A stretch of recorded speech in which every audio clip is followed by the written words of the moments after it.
Hey guys, welcome back to another demo. In this demo, we're going to be building a complete Spring MVC end-to-end application with the following functionalities. So we're going to be having user registration in this application, and we're going to be having, when a user registered, we're going to send a verification email to the user to verify their account. And when the user has verified their account, then they will be able to log in. But if the account is not verified yet, they cannot log in. So we're going to implement the user registration. We're going to implement verification email functionality. We're going to implement also the custom login and logout. Instead of using Spring Boot form, we'll be providing our own form to log in and to log out. And we're going to also implement the functionality of password reset. For example, the user forgot the password, so they have provision to reset the password. So all these things we're going to be implementing in this application. And this application, of course, we're going to be using Spring Boot, the latest version, and the latest version of Spring Security, and we're going to be using Thymeleaf as the front end. Okay, so what we're just going to do here, I've set step-by-step implementation for us. So the first implementation we're going to do here right now is to implement the JPA entities to get our CRUD operation. So that is the number one task we're going to do right now. So for that, let's head over to IntelliJ and generate a brand new project. So as usual, we're just going to click on File and New Project and Spring Initializer. So this one, I'm going to give the name as End-to-End Application, or just any name like that. Let me say Spring Boot, SB, and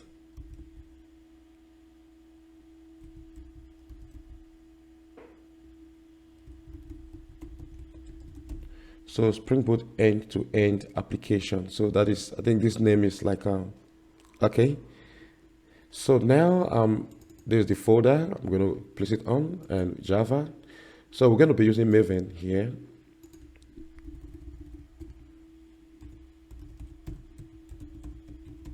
Daily code work. And so we're going to pick some dependencies here. So the first thing we're going to pick is the Lombok. And here, let's just say have this dev tool, but I'm not going to set it up. So let's have the web dependencies. So let's have MySQL, because we'll be using MySQL in this as our database. So we're going to have the JPA, Spring Data JPA, and we're going to be having the Thymeleaf. So this one here is the Thymeleaf, the Spring Boot starter Thymeleaf, right? So this one, Spring Boot is going to automatically configure everything we need to use Thymeleaf in our application by adding this dependency. Okay. So having done this, so we're going to add, excuse me. So we're going to add the security straight ahead here. So now we have the security, we have the Thymeleaf, JPA, MySQL, web application, and Lombok. So those are the things we need right now. If we need any more later, we can actually come back to get it added. So I'm just going to generate this application on the same window. Okay, so right now we have generated our project. So just open up the package.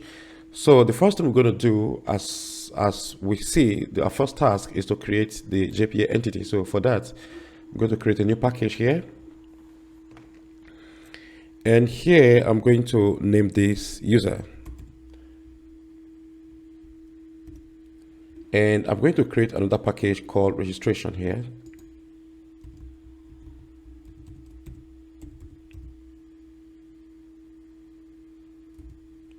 Registration.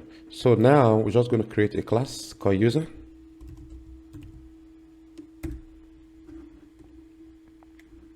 Yes, just add it.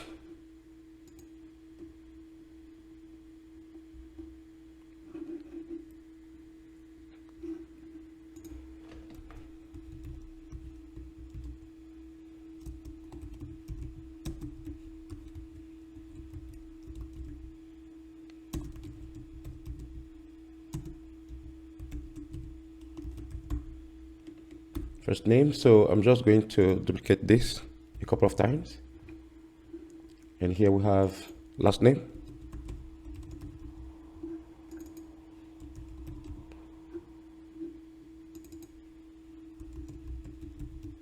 Password. And here we're going to have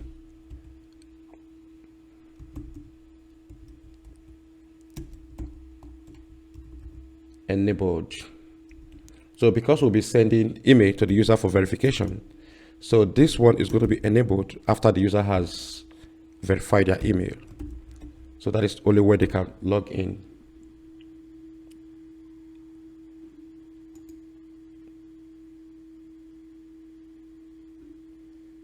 And so another one here we're going to do here is the row. So we're going to have user row. We're going to have this as collection of row because the user can have more than one row.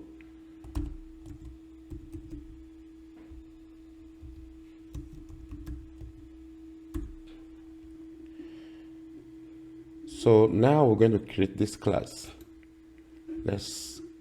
Before we go ahead, let's create this class now.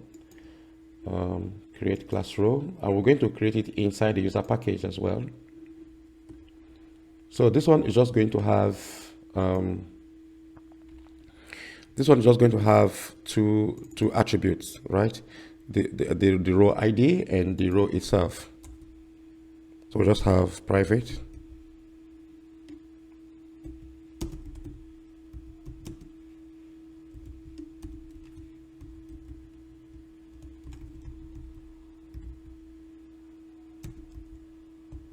So the name of the row. And this row is going to be a user entity. It's going to be on your separate table in the database. So here we just use the Lombok annotations right here.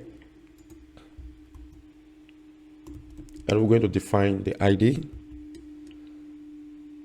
This one is, this at. And how we're going to specify how the ID should be generated.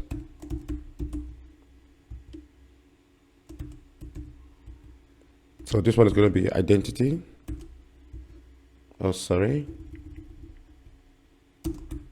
Identity here. Yeah, this one here. So right here, this one we have a non-arg constructor here. So for that, we're going to generate our own constructor by using the shortcut, just with the only name here.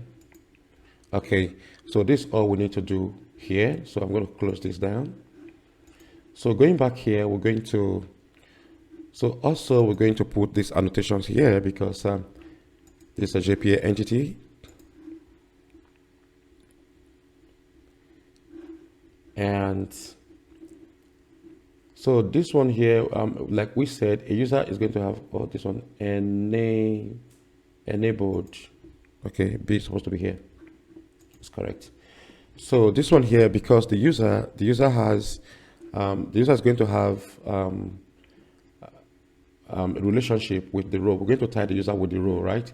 So it's going to have many-to-many relationship with the row entity. So let's just have. Let's use the Hibernate at many-to-many relationship. Fetch. So here we're just going to say eager, because by default many-to-manys are lazy fetch, but now we want it eager fetch. So cascade, we're just going to say all in our demo.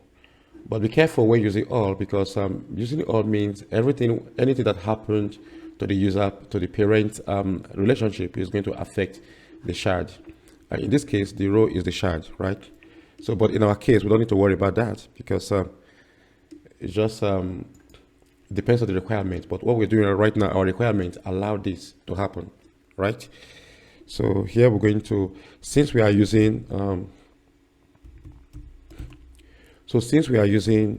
many-to-many, So we need another table to get track of the user ID and the row ID, which is a table to join these two entities together, right? So here we're going to define a join table. And the name of this table, we're just going to call it user row. Let me say user rows, the name of the table.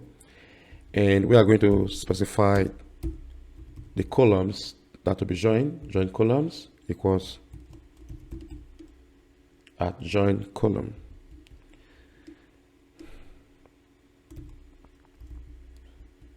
So this join column here, we're just going to call it user ID. User ID, and this user ID is going to reference the ID of the user, right? So we say reference column name, and I'm going to break this down. Break from where? Let's break it from here, and the reference column, let's break this one down too. So the reference column is going to be the ID. Oh, sorry. ID. So here, this ID here, this user ID is referencing this one here. So this one we're going to be getting track in that table. So here we're going to specify the inverse column, which is the other side of the relationship. So here we say inverse column name at a join column here. I'm going to break this down as well. So here we're going to specify the name of the column as well. So this one we're going to call it row ID. Row ID. And here is going to reference the ID column in the row entity. So breaking this down as well. Okay, let's just put it like this. Okay, cool. So this is all we need here. So let me quickly explain what we did here. So here we are having many-to-many. So the user is having a many-to-many relationship with the row entity. So now, because we have many-to-many relationship, so we need a third table to join the user and row together. So that is the table we're having here. And we are setting the name of this table to row user rows. And now the columns that this table is going to have is this user ID and row ID. So this is how this table is going to get track of the row and user to join them together. So this is all we need here. Okay, so we're going to have the ID, and also we're going to specify generated value as well. So here we set the strategy, and the strategy is just like what we said last time in our row. So it's going to be a generated value. It's going to be identity.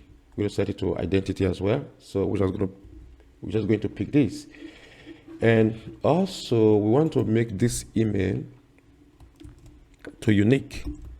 So no two users should have the same email. So we'll make it natural ID, and we are going to allow the user to be able to edit their email. So in case the email is wrong, so they should be able to edit it. So that's why we set it mutable. By default, it's false. It cannot be changed. But if we set it mutable, so which means the user can actually mutate the email, which is like edit the email, right? So this is according to our requirements. In other requirements, the user might not be allowed to change the email, right? So now let's generate a constructor that will take all the arguments. So Alt Insert using Windows and IntelliJ. So I'm going to select all this, select all, and remove this one here, and click OK. I'm going to break this down so we see it clearly. So this is all we have in our user entity, our user class. So I'm going to close this down. And coming back here, I'm going to create a class for a couple of classes here. So have user repository. And we're going to create another class called user service.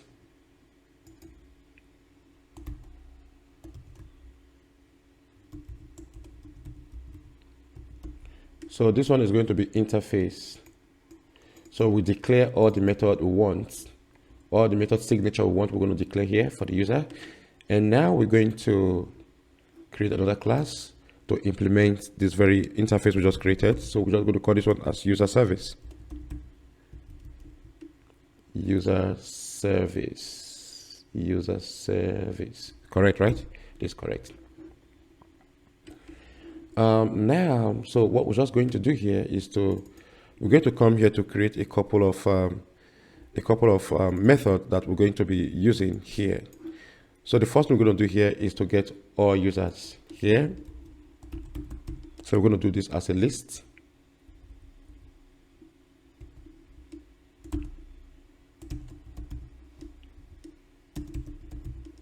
We're going to say this get all users.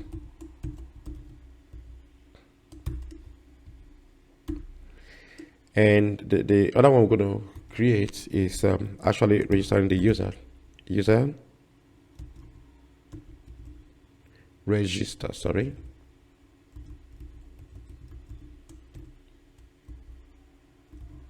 Register user.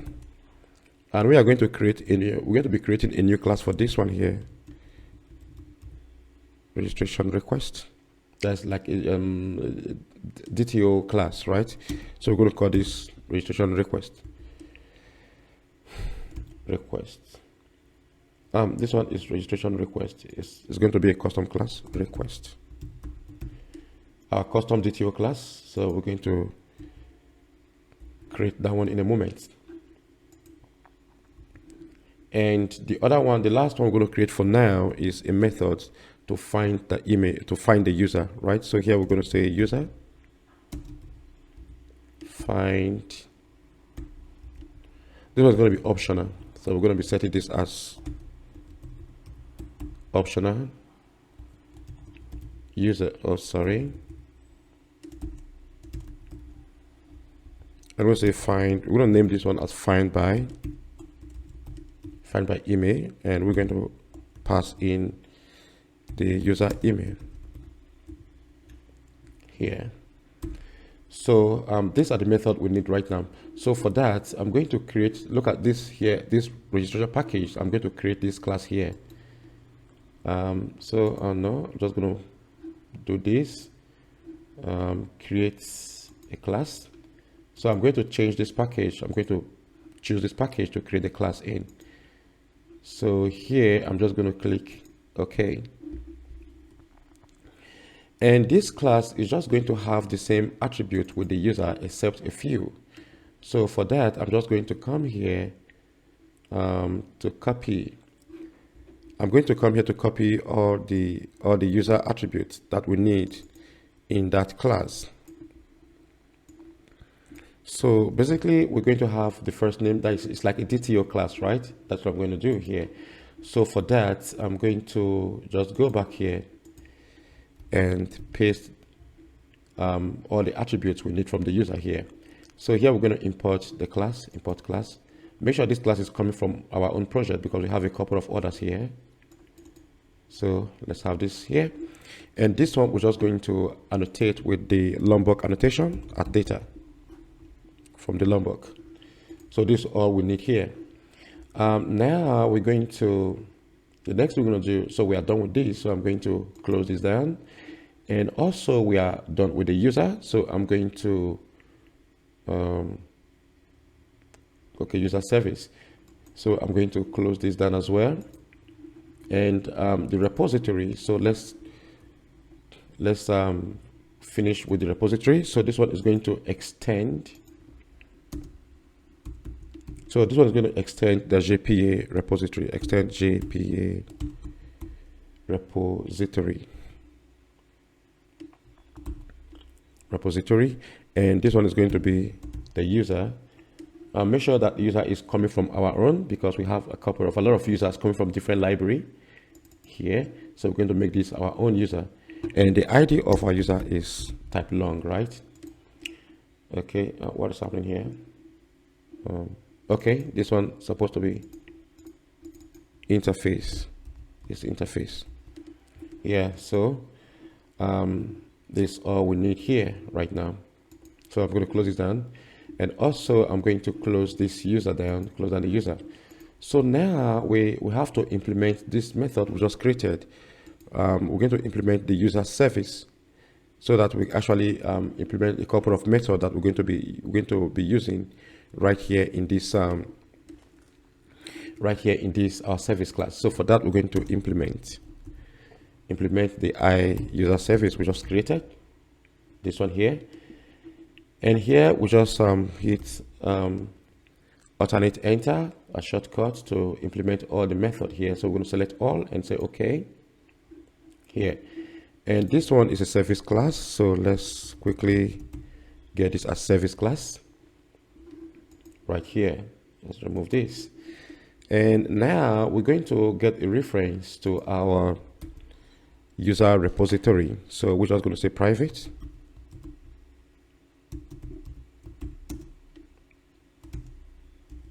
User repository, this one here. I'm going to call this one user repository as usual. And we're going to auto wire this. We're going to inject this. We're going to do constructor injection with this. We're going to inject this user repository into our service using the constructor injection. So for that, I'm going to be using the Lombok annotation called require arg constructor. So this one here, this annotation is going to inject every attribute here that is final, is going to be injected through the constructor injection at runtime. So now let's quickly just straight ahead return every user from the database. So here we're just going to say user repository dot find all. Yeah, so this one is gone. And here we're going to come back to this. So this one here, we're going to find the user by the email, right? So we're just going to say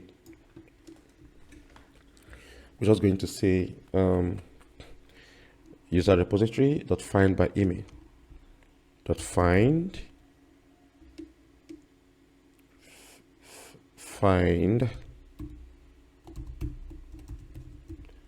by email, and we're going to pass in the user email here.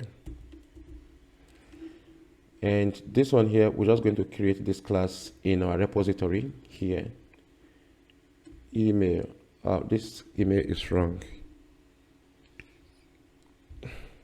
Email here. And we're going to come here to correct this as well. Email. So now we're also going to make this one, because this one is an optional. Where's our here optional, right? So we're going to actually I'm going to remove this one here, so we don't have problem in our controller later. But I'm going to satisfy the optional needs here, right? So here we're going to say .os.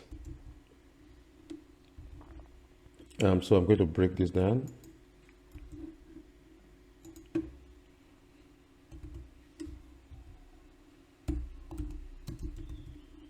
New user.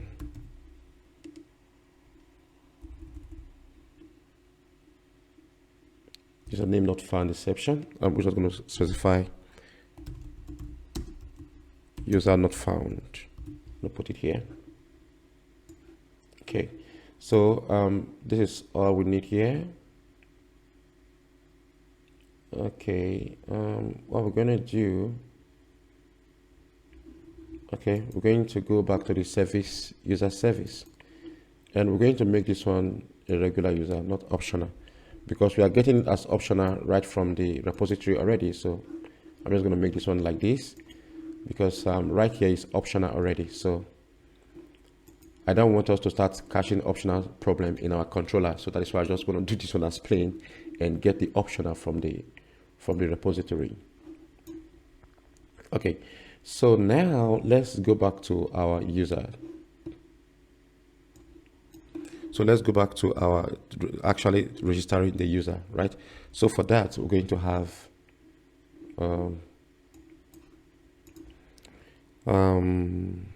Shift Enter to move to the next line. So here I'm going to have I'm going to create a user variable here equals new user here. So now we're going to specify what we need. This one here, I'm going to make this one short registration request. Registration. I'm going to call this one registration like this.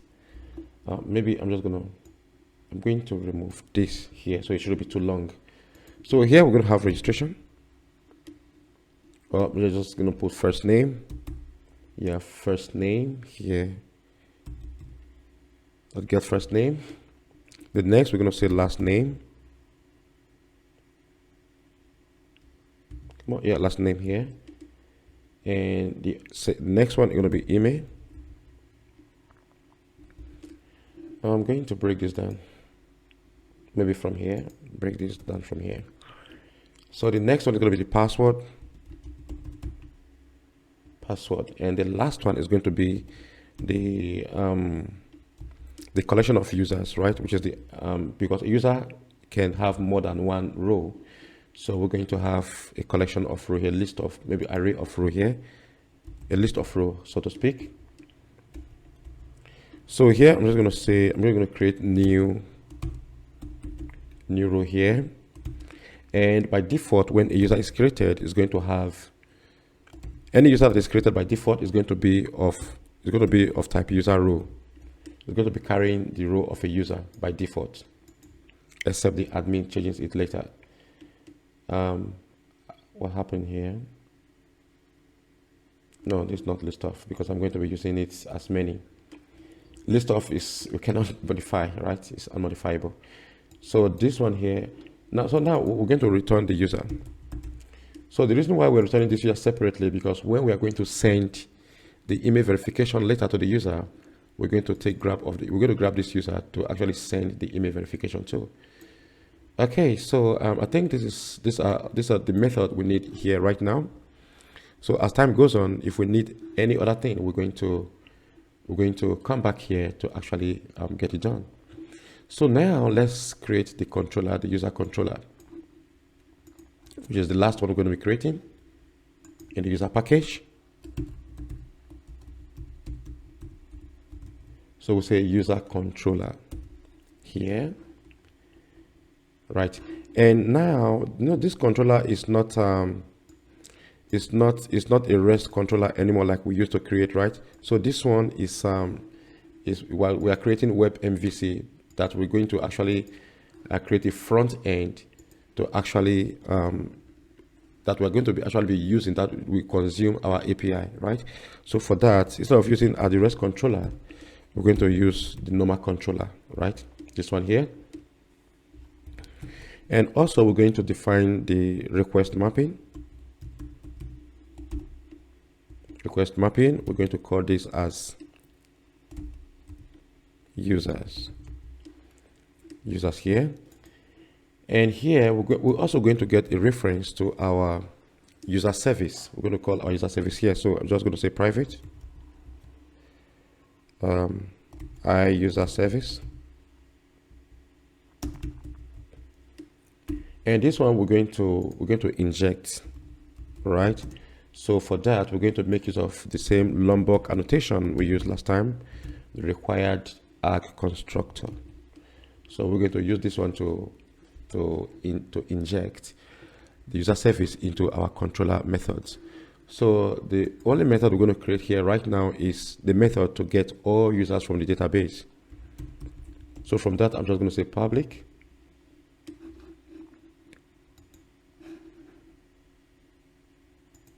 So for this, I'm going to say public, and string is going to be of string get users. So this one we're going to have the mother,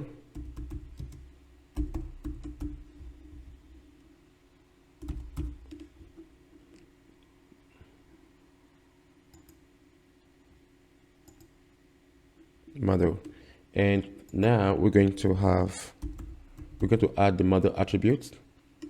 So dot add attributes. So this one is going to be the user because we're going to use this one in our form later, right? So we say user dot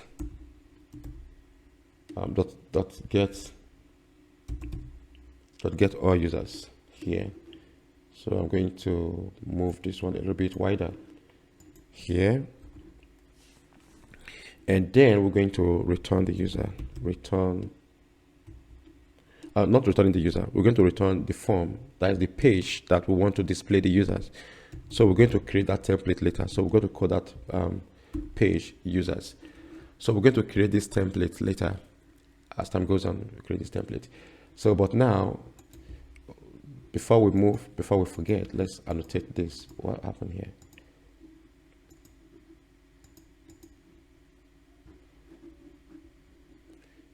So this one is going to be at get mapping as usual. So I'm going to push it in here. So this one is going to be a get mapping. So which means when this URL is hit, it's going to fetch all the users from the database. So this is all we need. This is the only method we need right here for now. Okay, so I'm going to close this down. And now I'm going to create, we are going to create the registration controller to actually register the user, right? So here I'm going to say registration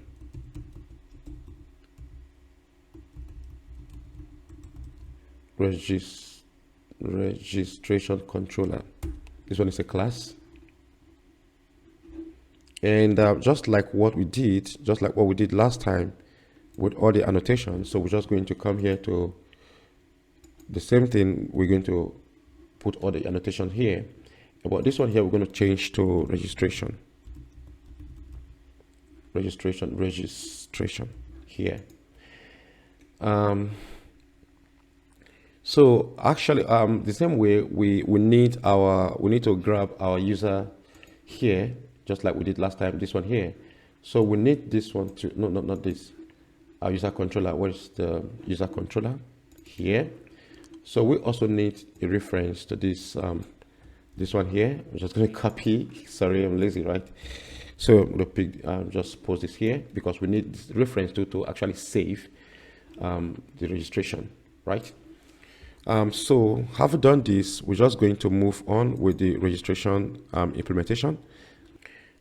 The first method we're going to create here is a method to give us the form, the registration form, right? So here we're going to say public string show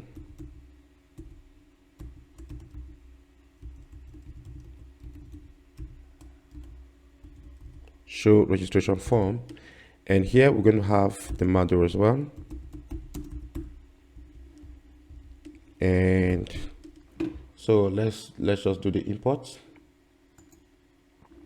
here from spring.ui. So here we just like what we did before, we're going to add the attribute to the model.add attribute here. And here the attribute also is going to be the user attribute. And we're going to have we're going to take the object of the registration request, new registration request, because this is what will be, this is the DTO class we're going to use for our registration, right? Okay, so having done this, we're just going to return the form, the registration form here, registration from here. Okay, so now this one also is a get mapping.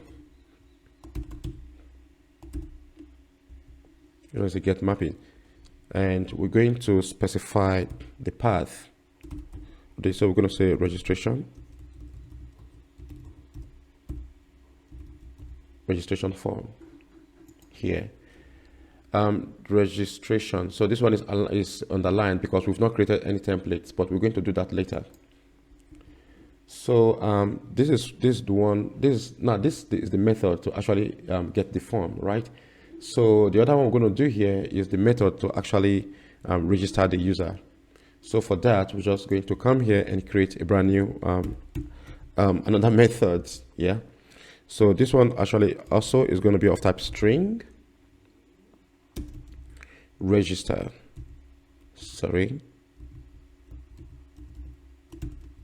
Register user. So now we're going to have the request, registration request, this one here. And we're going to say registration.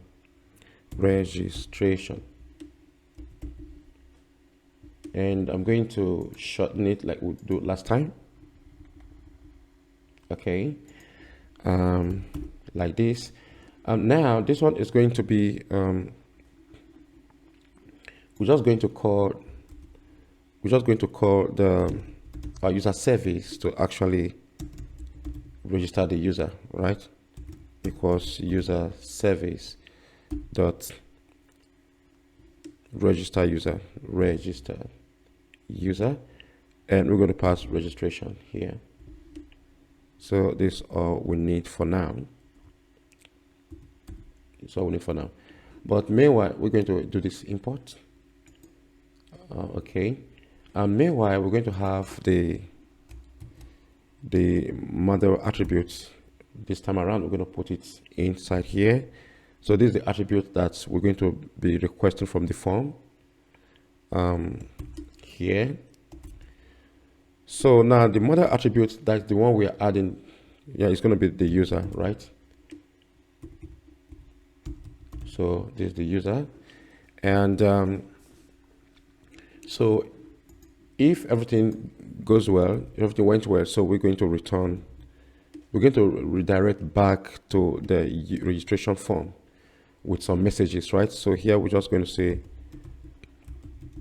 redirect registration, because now we are trying to redirect down here, and here we know this path, the path to this place, we're going to pass through registration and come in here, right? So that's what we're doing here right now. I'm going to registration and registration form. So I'm just going to copy this to avoid mistakes. I'm just going to copy this here. Just put it here. So if everything went well, we're going to return a message to the user. So if everything went well, it's going to bring success. And we're going to take a handle of this parameter later to display a message in our form later. We're going to make use of it later. Okay. So now let's annotate this as the post mapping. So this is the post mapping, and we're going to specify the endpoint to register. So which means this one is going to be registration/register, right, in the form later. So we are going to come back to this later to finish where we're going to implement the email, because right here registration. So we're going to put a comment here. So here we're going to publish the event to actually send the email after when the user has been saved to the database. So we're going to publish an event to actually save the email, right? So now we just say, okay, publish the verification email event.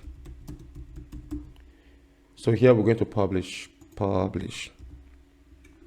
going to publish this here. So for that, we're just going to finish everything about this, right? So for now, we're going to create a class that will actually publish the event publisher, right? The application publisher. So for that, we're going to have a handle. We're going to get a handle to the application publisher class, maybe interface. So here we say private final. It's going to be final as well, because we're going to inject it into our system. So we're going to say application publisher, application event publisher, this one here, and we say publisher here. So for that, we're going to go back here and So we're going to get the publisher dot publish event. So we're going to, so when the user is saved to the database, we're going to actually publish the event. So publish dot publish event. Now, if we look, this one here is requesting for application here. So if we look, this here is requesting for application event, right, to be published. So now we're going to create a new class that we actually of type application events to actually publish our event, the email event, right? So what we're going to do here is to just say, though we've not created this class, but we're going to create it very soon. So we're going to say registration complete event. So we're going to publish the registration complete event right later. So that's what we'll be doing. So for now, we're going to take this user here and put it here, which is the user. And so we're going to, following here, we're going to take the application URL. So for now, we're going to leave it as a simple string, but we're going to come back to it in a moment. So now the next we're going to do here is to actually create this class. Is to create this class here, right? So let's go here. But meanwhile, this class I'm going to create in a different package. So I'm going to create this class, and I'm going to choose. I'm going to come here and choose a new folder, which is new package, and I'm going to call this event. So I'm going to hit OK and click OK, and yeah, and click OK. So then final OK. Okay, cool. Okay, so now we have generated this class. So this one, I'm just going to put the user here, the user, and now I'm going to what we're just going to do here is to get we're going to change this one here to because this one is the application URL, which is the email confirmation URL. So I'm going to call this one confirmation URL right here. And now we're just going to we're going to create the variables for this, the field for this. So we're just going to say user, private user, sorry. It's private, come on. And private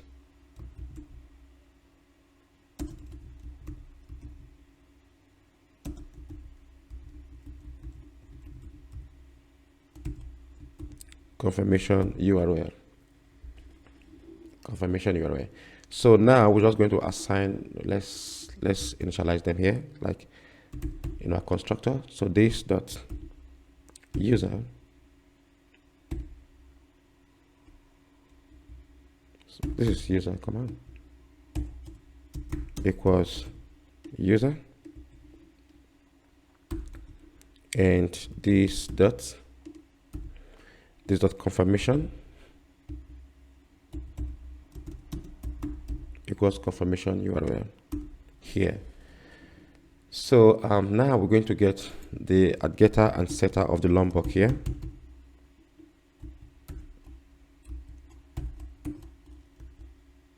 Setter of the Lombok here. So this is all we need here in this class. So this one is our registration event publisher, which is the publisher that we're going to, the events that we're going to publish after the confirmation, after the user has been saved to the database. Okay, so for now, I'm going to close this down. While we're done with this, we're just going to close it down. And I'm going to close this as well. And even this one as well, I'm going to close it. Okay, so I think we are done with our user entity creation. And we are going to create all this form later. We are going to revisit this class later when we actually create the URL later, step by step, right? So for now, we are done with the first step, the first task. So I'm going to close this down. So let's move to our next task.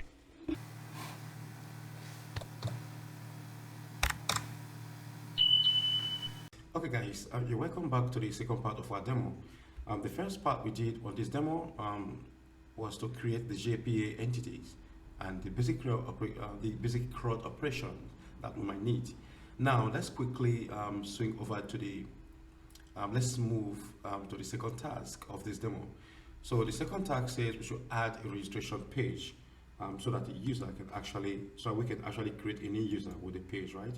So let's quickly go back to IntelliJ, and right here in this template folder, I'm going to right click here and create a new page. And before then, I want to show you something. Now, if you look here, you see that we have a registration here. This one here, this method is returning a registration form. Registration form. And the name of that form is called registration, right? Now, okay, there's a mistake here. Okay, just remove one slash from here. It's a mistake. So now this one is underlined. You can see because this template, this page, or maybe this page is no longer is not yet in existence, right? So that is what we're going to create right now. So now I'm just going to right click on this template folder and click on HTML file. So now we're going to create a new HTML file called registration.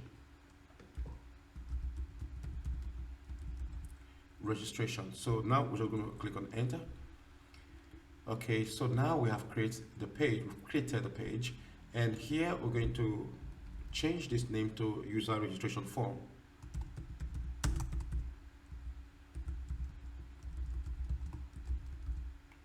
User registration form, right? Okay, here. Now the next thing we're going to do is we're going to go to our browser, we're going to go to Bootstrap, because we need some styling in our form, right? So here we go to Bootstrap, so just say get Bootstrap. Get Bootstrap here, and we're going to go here. Let's click on this,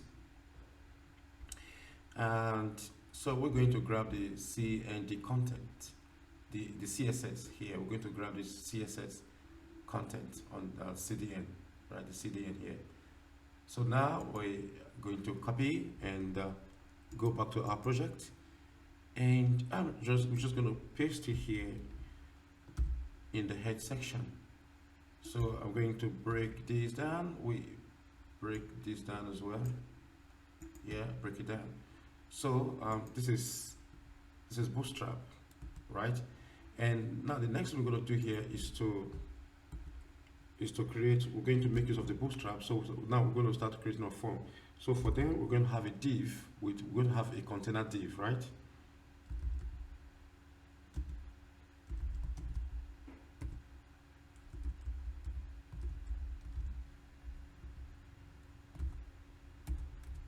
And this div here, I'm going to give it a few classes.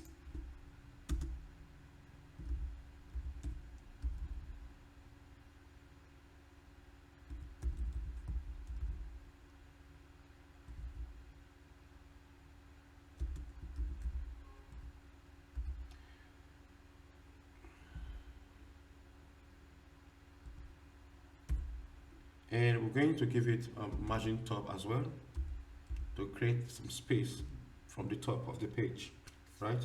So this one, I'm just going to make it large and like 5, right?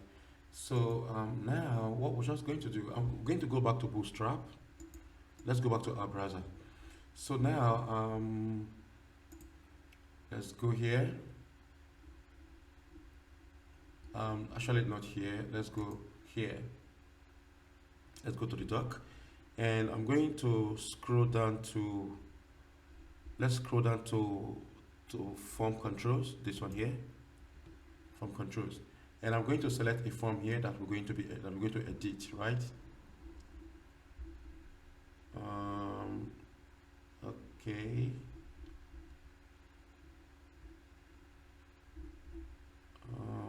Okay, so I like this one here. We're going to take this form here.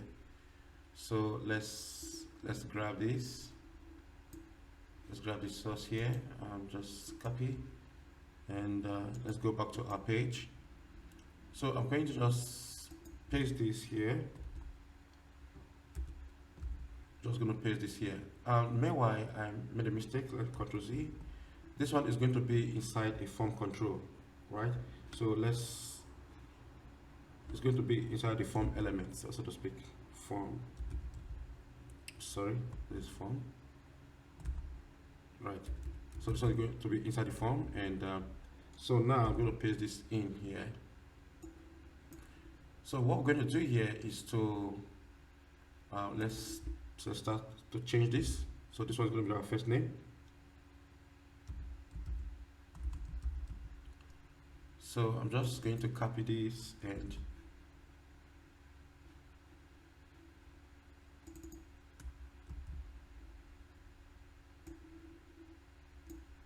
remove this read only, and let's remove this static value from here.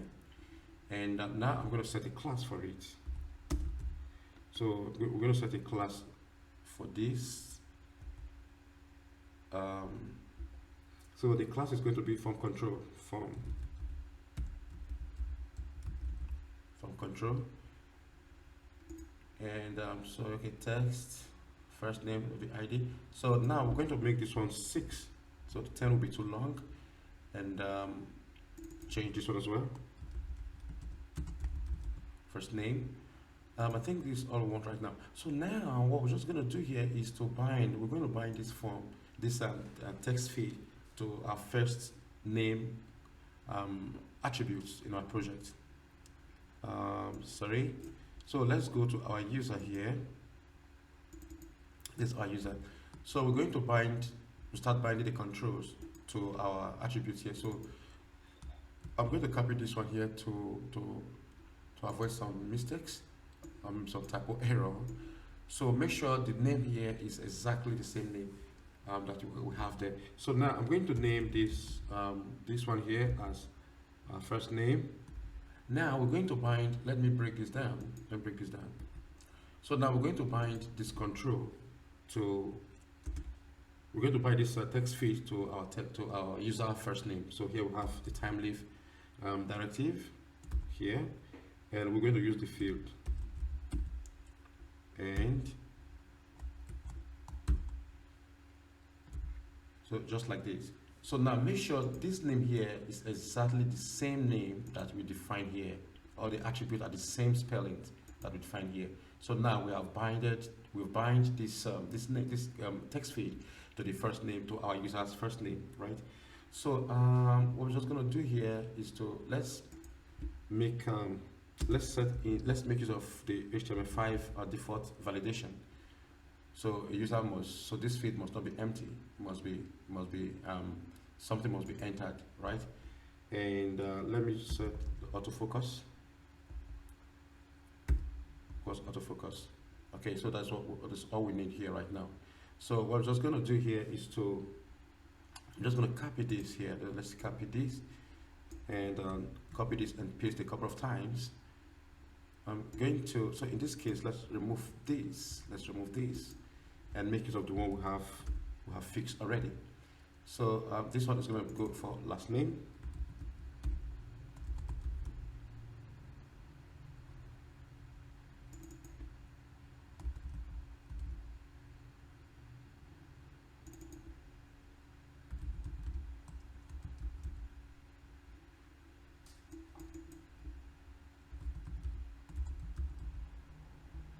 And this one also is going to go for last name. Remember, it's exactly the same name we had over there. So I'm just going to paste this one more time. So this one is going for the email.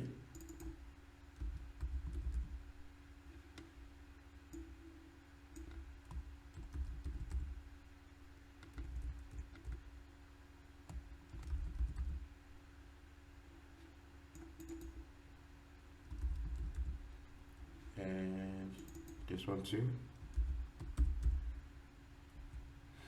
It's going for the email, and this one is for the email. And so the last one here we're going to paste is for the password, right? So these are just the things we need from the user. First name, the email, and the password. So this one is password. And this one is going to go with a password as well. password. Is that correct? And password field here. Okay, okay, here the name is password. And now we're going to change this from text to password so that the user inputs will be encoded, right? Okay, so I think these are the 4 controls we need. The first name, let's go to the user. First name, last name, email, password. This one, no need. This one's no need. So the next thing we're going to do here is to add a button here. So let's add a button to here. Let's create a new div.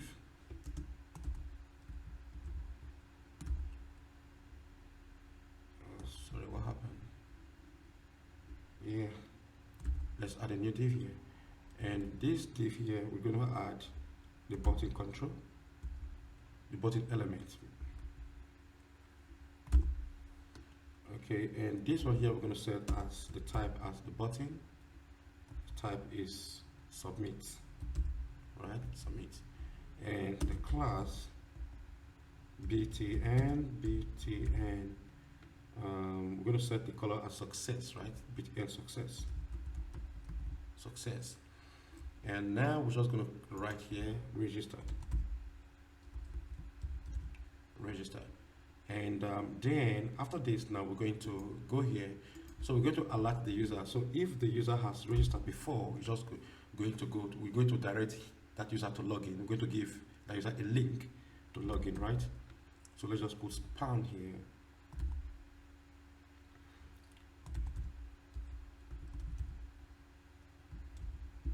Registered.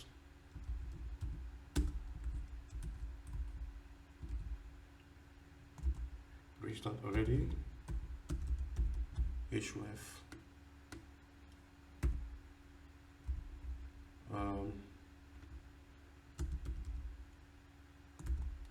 Now notice that we are using this the Thymeleaf controls here, or directives. The reason why we're able to use this is because if we go back to our POM file, make sure you have this one here. Let's zoom in. Make sure you have this dependency here in a POM file, this one here. Make sure you have this dependency. So if you are getting error there, if you are not able to use this one here, just go to your POM file to check, make sure you have this dependency here. Okay? You are going to Maven repository to add it. The Maven central repository to add this. Just type this on Google, and it's going to take you to Maven repository. Then just copy and paste it in your POM file, and after that you just rebuild. Okay. Okay. So now let's go back here to say we're going to put a link here. Though we have not created this link, but we're just going to put it as a placeholder so that when we create that link, everything will just run. Okay.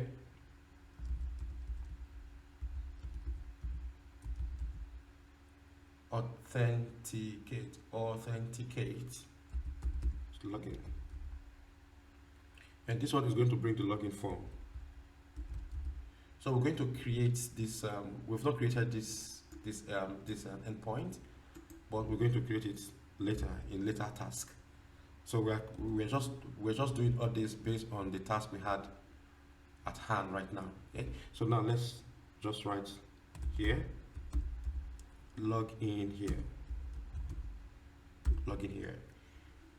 Okay, so now when we run this form, we're going to see that when we go to the form, when the form displays, it's going to display a link below the button that will tell the user if the user is already registered, just go and log in. But if the user has not registered, then just continue with the registration process.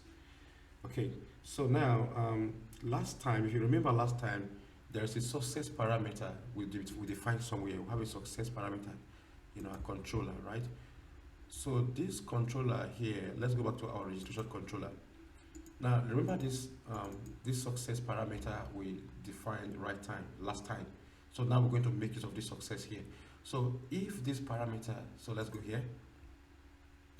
So if this parameter was transferred back to the browser, it means everything went successfully, right?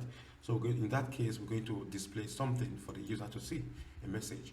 So let's go here and have the div to define that. So because of that, we're going to create another div here.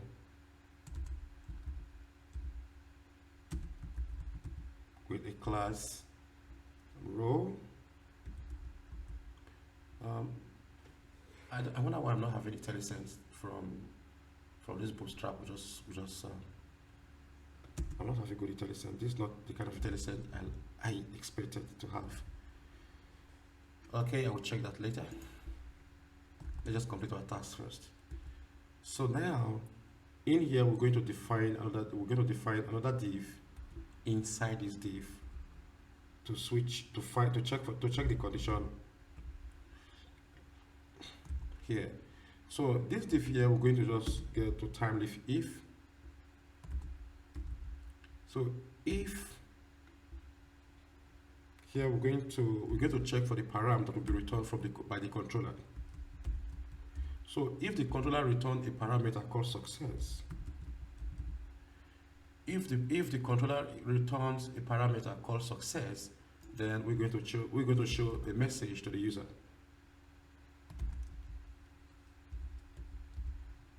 Regis.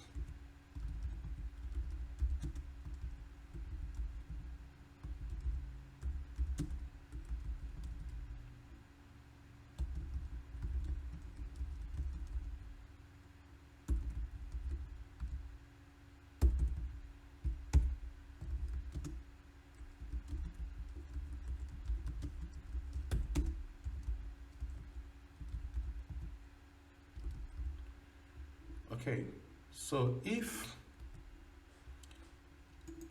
here, if the controller returns a parameter called success, which means this one here. So if this parameter is returned, if this param is returned, it means everything went well, because the first time this one is going to be executed, after this email is going to be sent to the user, then after that it's going to return this page with success. So if the success is returned, it means every code in here will successfully executed, right? So that's why we're doing here now. If a success params is returned from the controller, then this message should display, right?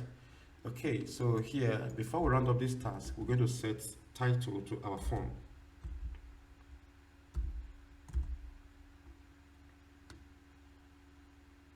So we're going to give space. We're going to give space, like margin of 4. That's space around that's the title. User registration form. Registration. So here we have user registration form here. Okay, so I think this is all we need to do here right now. If there are any error, when we run it later, if we have any error, we can always come back here to fix any problem we have encountered, right? Okay, so with this in place, I'm glad to announce that we finished our second task. Even though we have not run it, but let's just assume we have finished it. So if anything happens later, we can come back here to check. Okay, thank you. So let's move straight to our third task. All right, so here we have finished our second task. So here is our number 3 task. So the task number 3 says add the security configuration and encode the user password. So now we are going to add the security configuration and encode our user password. So let's go back to our project.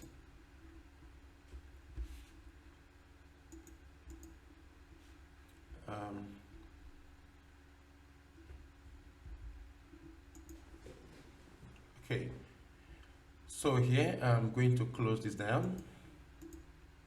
Close this. Let's close the ones we are not using right now. This one here, we're not using it. So let's just close everything. Maybe we're not using anything here right now. Okay, so now for that we're going to create a new package here. So let's right click on the main package and create another package called security.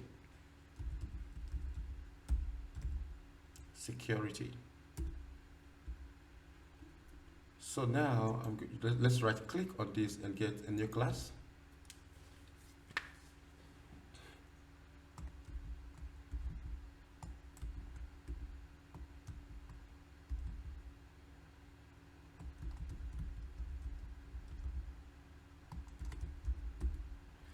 So we're going to call this one end-to-end security demo.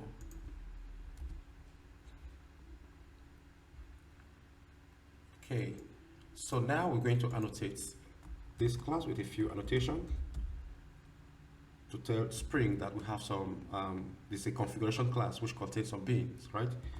So we're going to enable the web security as usual. Enable web security. So now let's create a new bean here to encode our user's password. Public password encoder. And here we're going to return a new bcrypt. Return a new bcrypt. Yeah, bcrypt password encoder. And this one is a bean. Yeah, it's a bean. So this one is done. So now let's go to our user service to encode the user's password. So this is the method to save the user to the database here. This one to register the user. So now let's get a reference to the password encoder. Let's inject the password encoder bean we just created. Password encoder.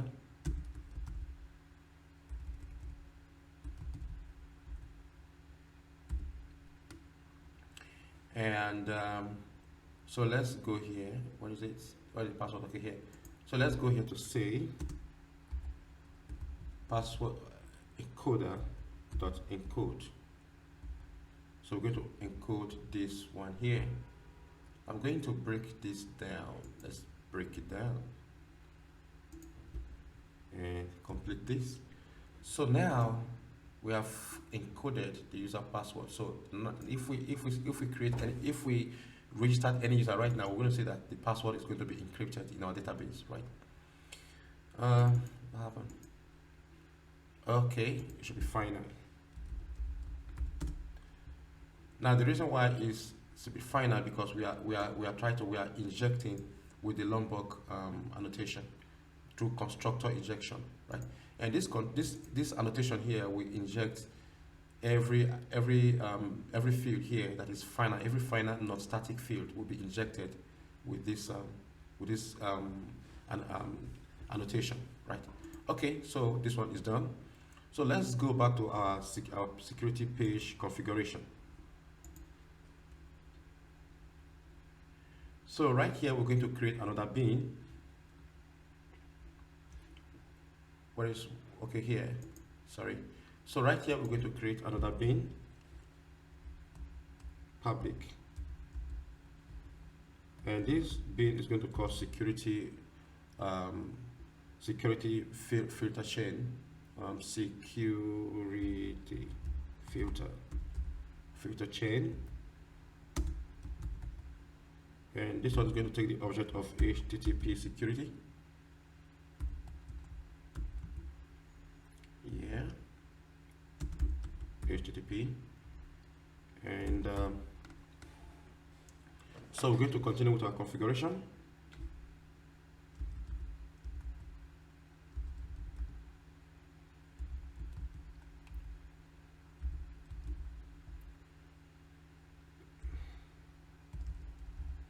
Authorize HTTP request matcher. We'll break this down. Let's break this down and break this down. So here we're going to specify some endpoints that we want to be allowed for free.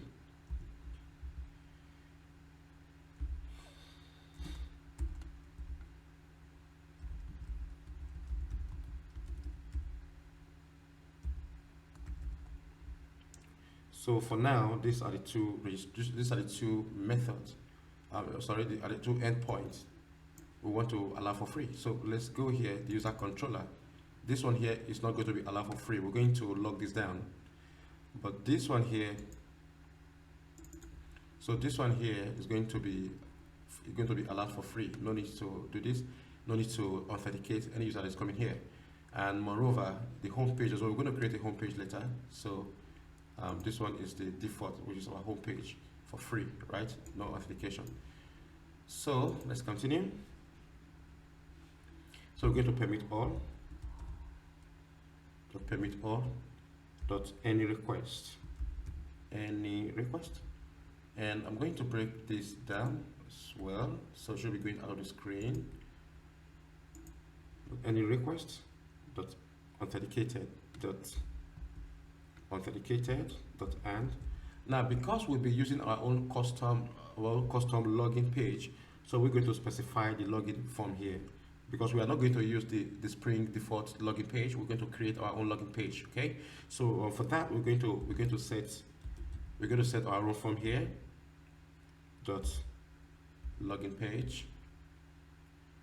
Though we've not created this, but we're going to create it later. Login. And because we are using our username is our email, right? Yeah, our username is our email, so we're going to specify the param here. Username parameter is email. We'll specify this here, and then if the login is successful, it should go to the home page. Default success URL. You go back to the home page. And let's break this down. You should go back to the home page, and let's say .permit all here. So we're going to permit all here. .permit all. And then now we are going to also configure our logout page, right? Logout URL. So if the login is successful, go to the home page. Then we're going to say, so if the user log out, for example, if the user log out, then we should clear the section, which is the login, the user login section should be clear from there, because we are not keeping the section. So here we'll say .invalidate. We're going to invalidate HTTP section, and we're going to set this to true. And then we're going to clear every authentication data in there. So here we say .clear authentication, and we'll say this one is true as well. True. This one is true. Break this down, and after that, then we are going to define the URL that is going to handle the logout, right? So here we say logout request. So the request, which is the matcher, the path matcher, the AND matcher for the login here is going to be, sorry, not login, logout. And if the logout is successful, then we're going to return to the home page. Okay, so logout success URL. Then we're going to direct this to the home page. Go back to the home page and build.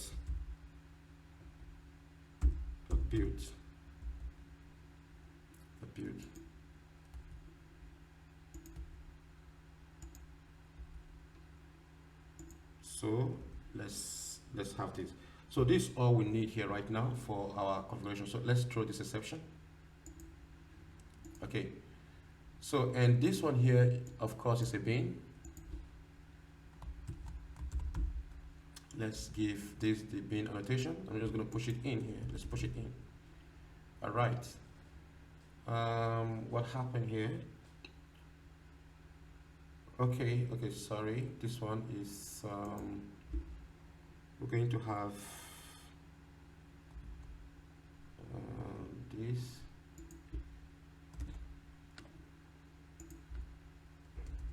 New and yeah, request param matcher. So this one we're going to have here. Okay, so I think this is all we need right now for the configuration. So later, as time goes on, we're going to come here to add more endpoints. As we're having more endpoints to add, to permit and to seal, we're going to come here to do that. But for now, so far so good. We are done with the task number 3, right? Task number 3, I think. Yeah. So we are done with task number 3. So Let's move quickly to task number 4.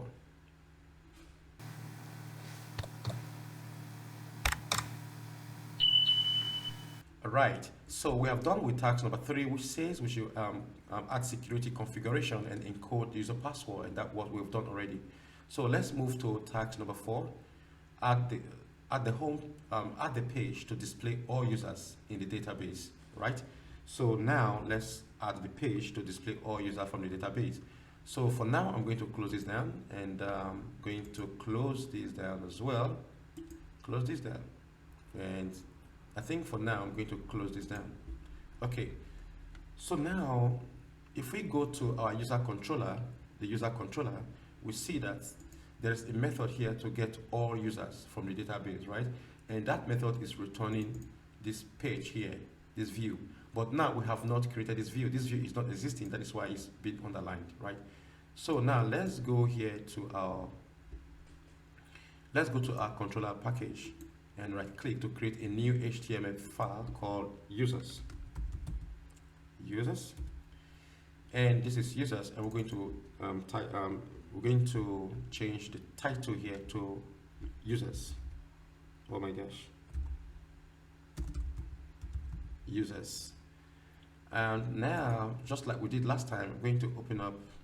So if we go back here, we'll see that this line will go away because we detect this template we've created. You see the line has gone away because it has detected the template, the view we've just created, right?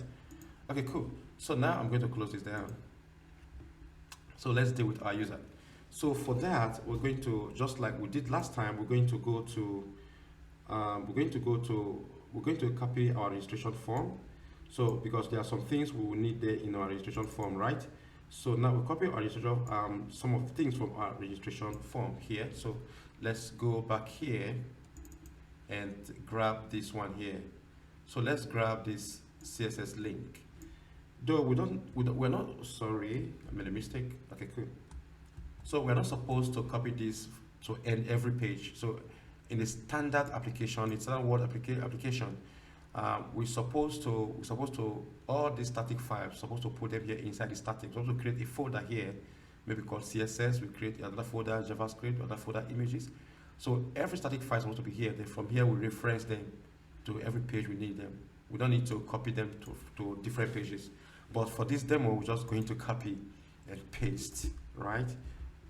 Okay, so I'm just going to paste this here, this bootstrap.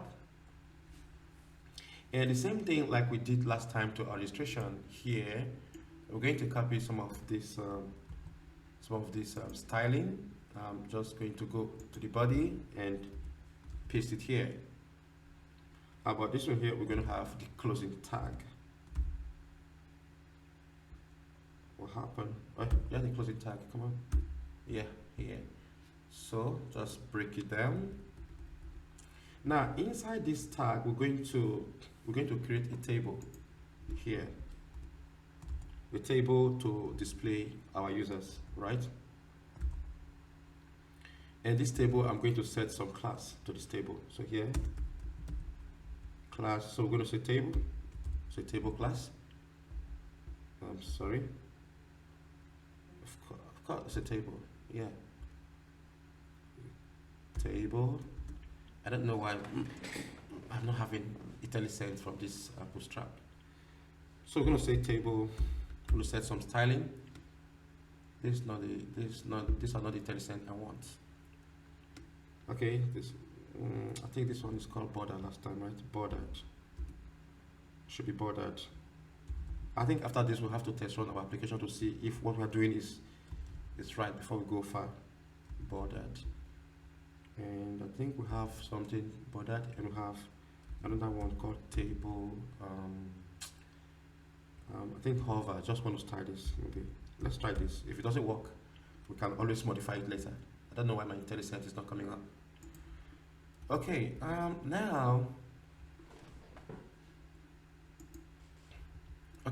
now in this table we're going to have the table header.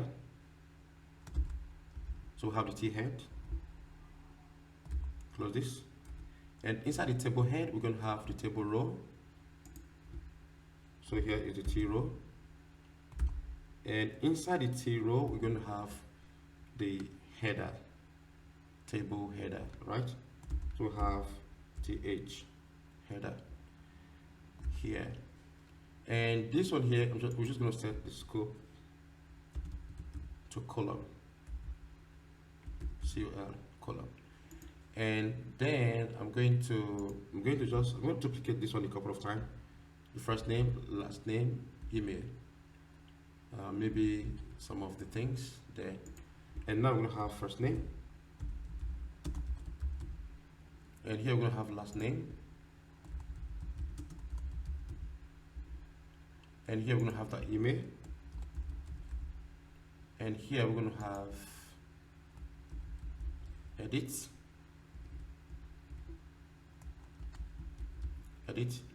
and here we're going to have update, or maybe delete, right?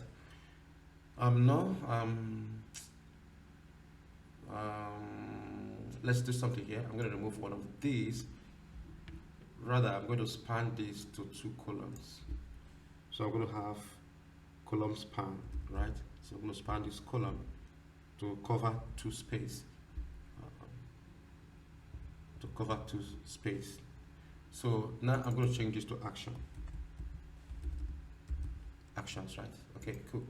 So now let's go down to define the table, the body of the table. So let's go out of the head. After this, I think I'm going to run this application so that our bootstrap can build. We can build our bootstrap and start having IntelliSense from it to be easier for us when we have IntelliSense. So now we're going to define the table body, T-body, and inside here we're going to define the table row once more, because one row for one user, right? Now this one here, inside the row we're going to have the table data, TD, right? Okay, cool. Now this one here is going to be for each user, right? This row here, this row is for each user. For each user, a user is going to have first name, last name, and the email, right? So here we have th. So the text, we're going to bind this. We're trying to bind this row, this table to the data that is coming from our database, right? So we'll say the text of this text here is going to be, so let's grab our user here. So we're going to have user dot first name, right? User, the first name of the user, dot first name here. So here, before we move ahead, we're going to iterate here, so that we're going to define a variable. This variable here, we've not defined this variable, so we're going to define the user variable here. So for that, we're going to use the for each. We're going to use the for each iteration of Thymeleaf. So here we're going to define the variable. So for each user in users, you see. So now this one has gone away. Now where is this user coming from? So if you remember last time, if we go back to the user controller here, we see that we are having a model attribute, right? This user here, we're getting everything from the user. So this one here, so this user is going to contain every user we are getting, right, from database. So that is what, not this, let's close this. Where is this from? This one here. So that's what we're getting as no for each user in users, display the first name and what they get to display. So let me put this down a couple of times. Display the last name and display the email. Display the email, right? So these are what we need. Now for the action here, we're just going to tentatively define some things here. I'm going to remove this here, and rather I'm just going to create a link here href, and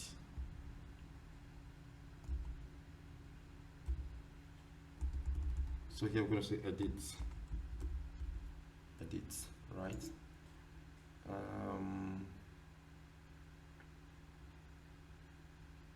What happened here? Add a custom tag HTML. What do you mean?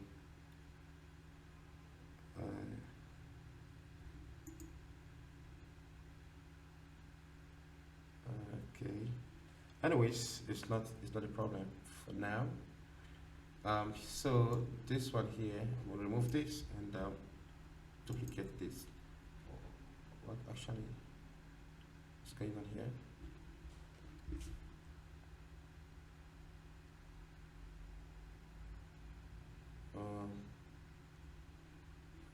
Okay, there's a mistake here.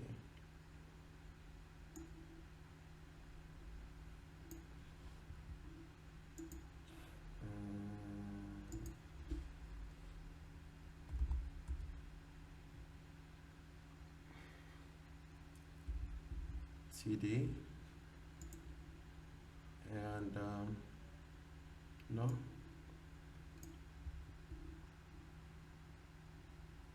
Okay, excuse me.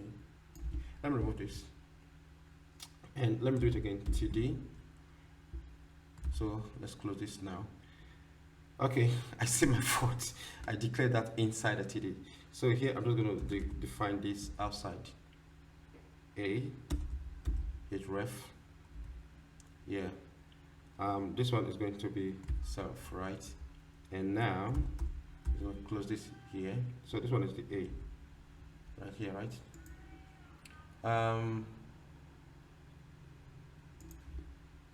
Here. So in here we're going to have the edit button here, and we're going to duplicate this and put delete. Okay, so this is the table right now to display the user. So what we did here is that for each user in this user, we should display the first name, the last name, and the email, and some actions that we admin can do, right?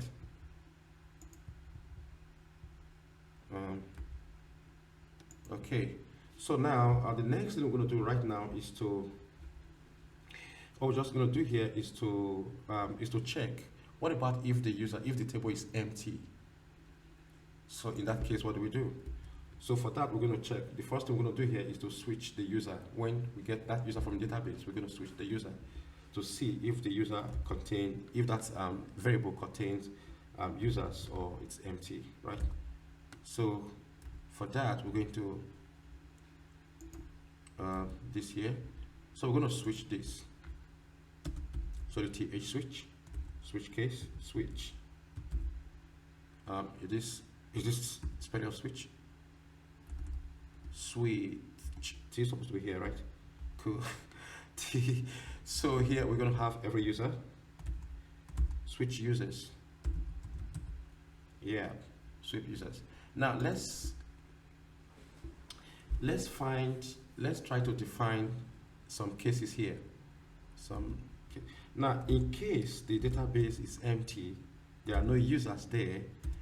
If there are no users there, you should display a message, right? But if there are users, you should go ahead to iterate through the users and bring everything out, right? So for that, we're going to display a message here. So now we're going to have this one as th. Yeah. So this one we're going to say case, th case. In case the user is none, none. In case there are no users in the database, then display a message here. There are no users in the database. There are no users to display. There are no users to display. So let's put a simple message here, right? But if there are users in the database, so what happens? So now we have this one here. Let's use this case th case. Right, th case.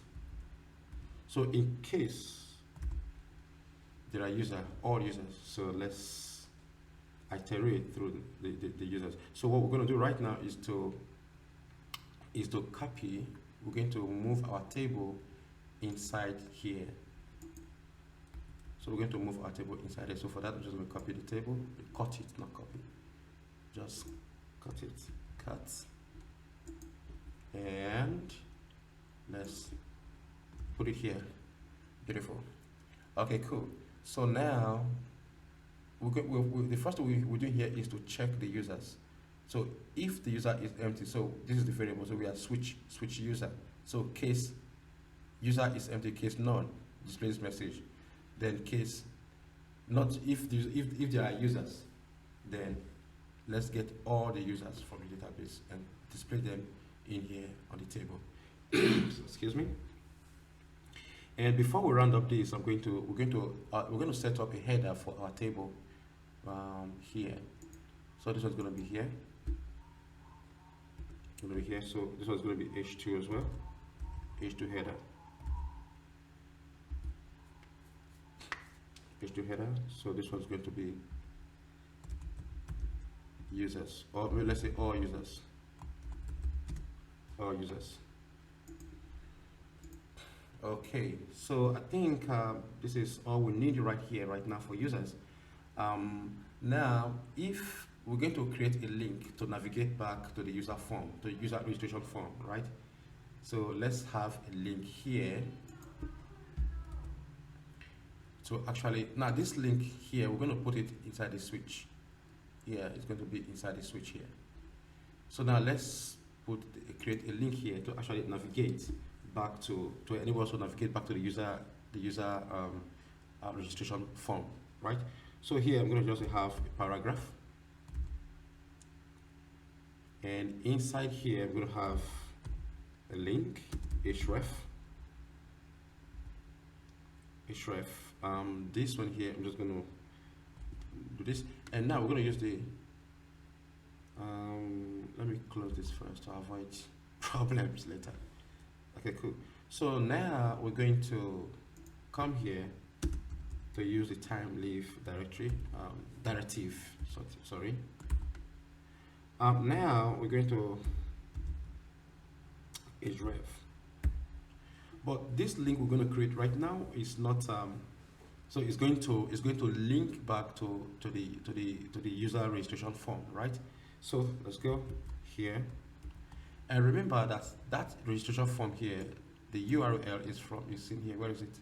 Registration control. So we see that here we have the registration form and we have registration, right? So I'm just going to copy this registration and go back. Where's the user? Go back here and paste it here. Then slash this one here, slash this control here. This endpoint here. So now we're going to just slash user control form. So registration slash user control form. So the same thing we have here, right? Registration, where is it? Registration slash user control form to bring out the form for user to be registered. So here we just want to say add a new user. So I think this one here, we have come to the end of the, is it part 4? Yeah, we've come to the end of part 4. I think it's part 4, right? Yes, part 4. So here we have come together of task number 4 here. So if there are any problems later, we can only fix them. But very soon we're going to run our project to actually see what we have done so far. So now I'm going to close this, and now let's move to our next task. All right, so we've concluded our task number 4, which says add a home page. Add a page to display all users in the database. So now we are moving straight to the task number 5. So task number 5 says we should implement the user login functionality back and front. So after this task number 5, we should be able to actually test run our project to see what we have gotten so far, right? So okay, let's quickly zoom to our project. So right here this is where we left our user page. So now the page to actually display every user from the database. So for that, I'm just going to close this down for now. And now we're going to go back here to the security folder. So we're going to click on this and create a new class. And this class we're going to call what do we call this class right now? So we're just going to call this class demo security, or I'm just going to say end to end. Let's follow the naming convention of the other one, end to end demo. This one is going to be too long. Let's just say end to end user details, user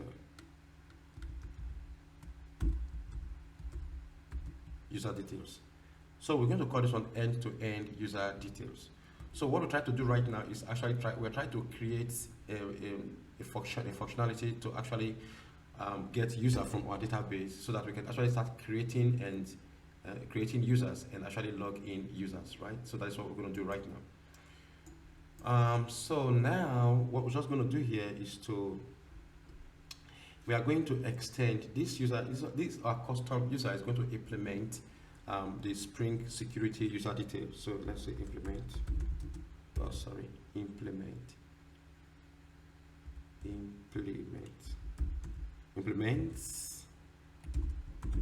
user details, implement user details. And for that, we're going to implement all the methods we have here. Just hit on OK. Okay, so now we're going to have a couple of fields here. So private. Just as usual, I don't want this. I don't want Spring security properties. I don't want to entangle this class with our user we created. So that's why I just try to make this separately and clean. So here we're gonna have the username, the password, and it's enabled, right? So we have the string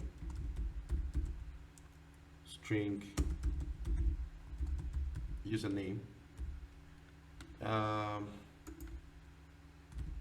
So this one's going to be the password, and we're going to have a boolean. Boolean is enabled. Is the user enabled? And so now we're going to get the row, the user row, right? So we're going to say private. And we're expected to return a collection of user row granted authorities, right? So now we're going to say this one as list of granted authority.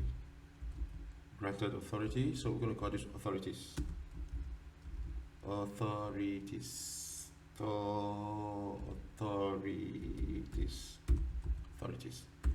Okay. We're going to just do the import. From Java util. Okay, cool. So now, having done this, we're going to have a constructor. We're going to have a constructor that will take this our user here, so we can get a handle of our user property here to work with. Okay. So for that, where is it? Let's go here back to the top, and we're going to have a constructor. So here I'm just going to say insert the constructor. Actually, don't select anything from here. Don't select anything, right? So I'm just going to have the user. So let's do the import. So make sure this user is coming from our own user we created. Okay. So now let's assign all the property we just declare right here.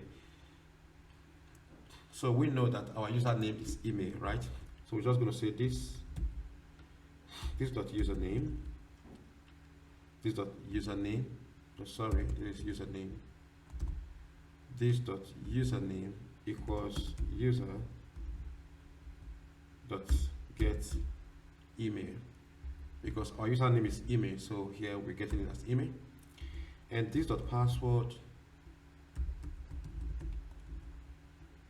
equals user dot get password, and this dot is enabled, is the user enabled, so we're just going to get it from equals user that is enabled. So remember, when the user verify, before the user will be enabled, they must verify their email before they can be enabled. If they don't verify their email, they cannot log in into our system. So right here we're going to have this dot authorities. So this one here, now we're going to grab a list of we're going to find all the granted authorities given to that user, right? Might be 1, might be 2, might be 3, might be as many as we allow them to do. So here we're going to say array.string. We're going to string this and user.getRow, user.get rows. So now we're going to get this dot string, right? Rows dot string. I'm going to, what we do here, we're going to break, not actually breaking it down. I think I'm going to zoom out a little bit. Okay, dot string dot split. Maybe we should break it. Let's break it down. Okay, dot split by comma, right? And so we're going to map dot map. I'm going to, okay, let's bring that this map here. So now we're going to map this one to simple granted authority. Simple. So all the rows we are getting from the user, we're going to convert those rows to simple granted authorities, right? Simple granted authority. Simple granted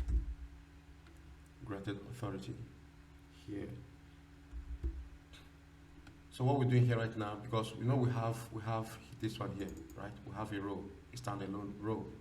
So we are trying to grab every row of the user here, every row that have been assigned, or every authority that have been assigned to the user. So we're going to grab them and convert them to granted authority, because this one here is returning, it's a list of simple granted authority, right? So that is what we're trying to do here right now. And this one here, we're going to collect them into a list. Collect them to a list. So I'm going to break this down. So this is all we need here. And now what we're just going to do here is to return. So let's go here to implement these methods, right? So just say return authorities here, and password is going to return password, and username is going to return username, right? Return username. So these are basically what we did here already, right? Now this one, account not expire. True, it's not going to expire. So we don't have that requirement right now. It's not locked. This locked is like when a user enter password, wrong password, or maybe when it's suspicious, a suspicious user entering multiple password, wrong password multiple times. So we're going to just lock it out. But we're not going to use this one right now. So now not expire, we say yes. It's not going to expire. So this one here, we're going to return is enabled right here. So these are everything we've declared here already. So for that, we're going to have the Lombok data just to get hold of some of the things like at data. Oh, not here. Sorry. Go to the class level. Up. Okay, here. So let's put a data so we can get a handle on getter, setters to string and those things. Right, so this is all we need. I'm going to, let's reformat this page. So let's go to code and let's look for reformats. Reformat code here. So, okay. So this is all we have to do right here. So our next class we're going to create is the user service detail. So I'm going to create, I'm going to copy this name.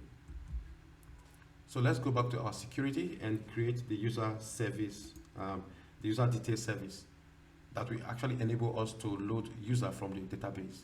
So now let's right click on this and create a new class. So I'm just going to paste this here. So I'm just going to add service, right? And so here we're going to get a handle. We're going to get reference of our user repository to actually help us get user from the database. So say user repository, and this one actually we're going to AutoWire. Sorry, not AutoWire. We're going to inject final. We're going to do constructor injection. So for that, we're going to have at required add constructor here. Also, we're going to annotate this. We're going to annotate this with the service annotation because it's a service class, right? So we just give it the service annotation. Now the only method we're going to have here is this.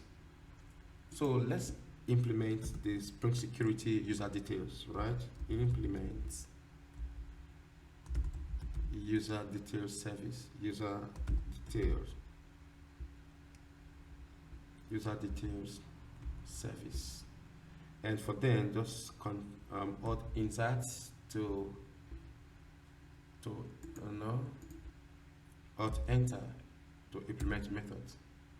Only one method here. So this one here we are loading the user by username from our database, right? And so we're just going to do here right now. We're going to say return. So this is where we're going to use the method last time we created in our user repository, that is finding a user by email. This one here. So this one here, I'm just going to say email. So I'm going to change this variable to email. Okay. So now, because if you see here, this one is returning user details, but this one is returning just an ordinary user we created. Now, so we're going to convert this one here to user details, right? So for that, we're going to say .map. We're going to map it to user detail. .map, and so what are we mapping it to? We have user details here already that is implementing the Spring Security user details. So which means this one here is behaving as this one right now because it's implementing, it's having everything that this guy has. So this one is having it. So what we're just going to do here is to map that from here. So we get end-to-end user details. This one here, and because it's an optional, so we're going to say we're going to throw exception if that user is not found. So we're going to break this down, break it down, and break it down. So we're not going to have any custom exception classes this demo. We're just going to throw the default one. So here we're just going to say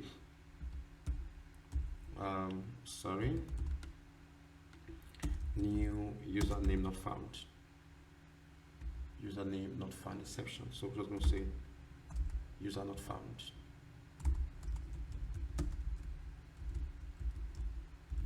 User not found. This one is user here, and this one get out. Okay, cool. So that's what we need here.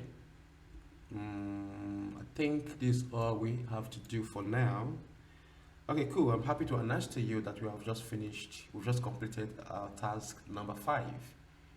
Okay.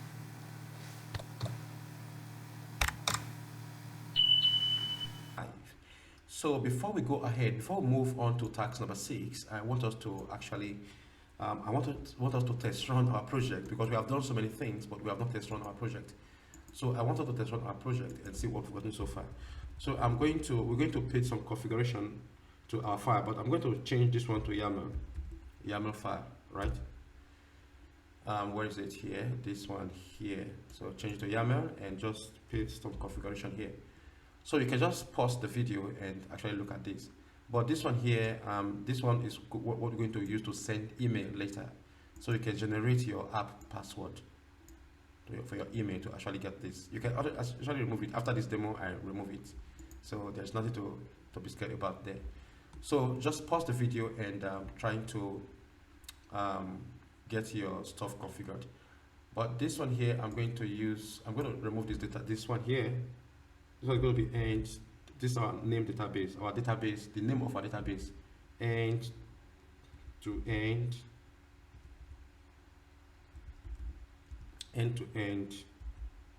I don't know why I choose this name. I don't even know. DB. This one here, I'm going to let me use underscore DB. Though it will still work. It will work. Whichever way we name it is going to work. So I'm just going to say end-to-end DB, right? So let's close this down. And now we're going to actually run our project, our application, to see what we have gotten so far. I know we're going to get a couple of errors because we have done so many things untested. Okay, let's keep our finger crossed and run it. So let's go. Boom.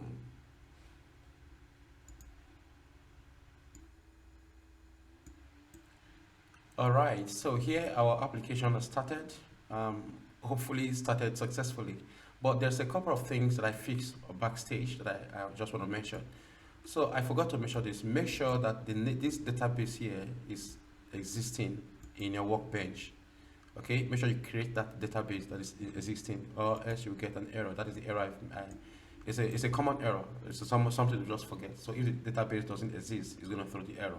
But I forgot to create the database before I run the project, right? So that's why I got that error. So I just want to bring it to your notice in case you have an error, kind of an error concerning Hibernate and section management, entity manager, right? So just make sure you read your stack trace carefully and try to fix the problem. Just make sure the database exists. Now we can see that all the tables have been created in our database. Remember, we've done a lot of things. So let's go back to our database and refresh. Let's refresh. And right here we have the end-to-end. This one is really too small. End-to-end. So let's make it default. And now let's have, so this is the user row here. And this is our user, password, last name is enabled, first name, email ID. And this one is the joint table, user ID and row ID, which is the joint table we created in our task number 1 when we were creating the entity, right? So far so good. We have gotten our application running.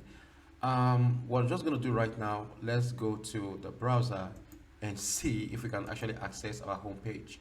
Though we've not gotten any home page, right? But let's just go to localhost 9191, and let's see what we have there.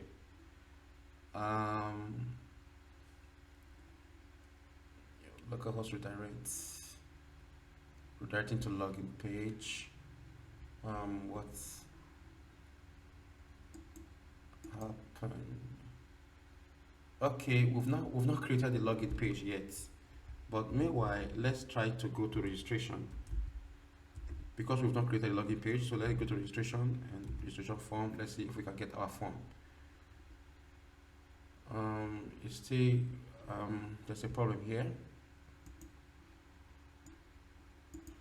Okay, we have not gotten a home page. If we have gotten a home page, we could have gotten this. But meanwhile, let's go back to our application to create a home page. So I'm just going to close it down. So let's stop this. Let's stop this, and let's just close everything we have here. Close all tabs. And now I'm going to create. Let's create a home controller that will give us home page, right? So I'm going to create a new package here called home. So I'm going to call this one home, and inside this home we're going to have our controller. So let's have home controller, home home control, home controller, home controller. And this one here, remember, it's not a REST controller, so we're going to give it MVC controller. I'm going to define the request mapping, request mapping. So this one we're just going to say home, right? Just slash like this.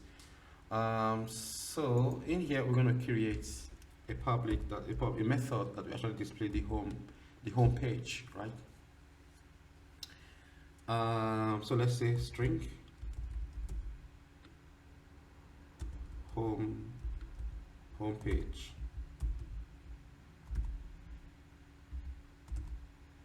Home page. We're just going to return the string of home page. Return home. But right now there's no any page called home, right? We're going to create it. So this one is get mapping. Get mapping, right? Now we're going to go to our templates and create a page called home here. HTML page. So we're going to name this home, right? Home. And now let's say home, or let's just say end to end, and our name, right? End to end. I don't know how I come across this name. Anyways, just for the demo, end to end security demo, and this one is home, right? Home page. And I'm just going to have let's just have some styling, right? Let's just have some styling here. What I'm just going to do here is to we're going to do something here, but meanwhile, before then, we're just going to have just to display something, from the home page, right? So let's just say let's have the div again. Let's just give it a class of container,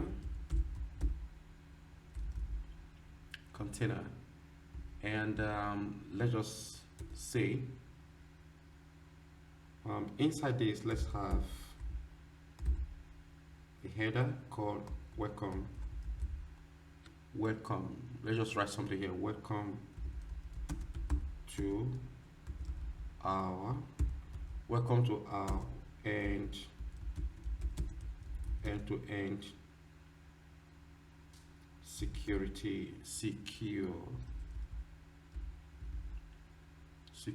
web application demo. Security, this one you see here.